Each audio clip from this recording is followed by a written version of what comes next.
ধরুন 26-এ বিজেপি পারলো না আটকাতে, মানে মমতা বন্দ্যোপাধ্যায়কে আটকাতে, তো বিজেপি তার কোনো চান্স নেই। আমি এটা এটা আজকেও বলে দিচ্ছি, যদি বিজেপি 26-এ না পারে, বাংলাতে বিজেপির আর খাতা, মানে ধরার লোক থাকবে না এখানে, ঝান্ডা ধরার লোক থাকবে না।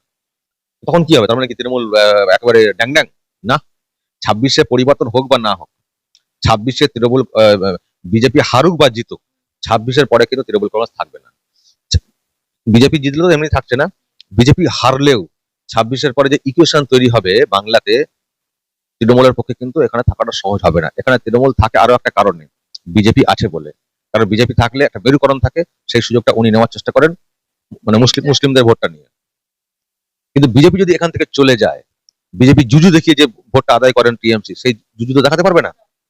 তখন টিএমসি কে কে ভোট দিবে? টিএমসি কে এখন তো ভোট দিচ্ছেন মুসলিম লোকের একটা বড় অংশ, সেই জন্য এত ক্ষমতা, একটা ক্ষমতা। তো বিজেপি যদি হেরে যায়, আর তো বিজেপি করার লোক থাকবে না।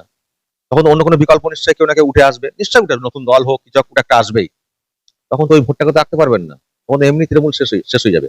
ফলে তৃণমূলের যা, মানে এত বড় বক্তব্য 26 পর্যন্ত, তাতে ওরা ক্ষমতায় আসুক বা চলে যাক, 26-এর পরে কিন্তু ওদের সরকার চালানো বা আর তারপরে তার কোনো চান্সই নেই।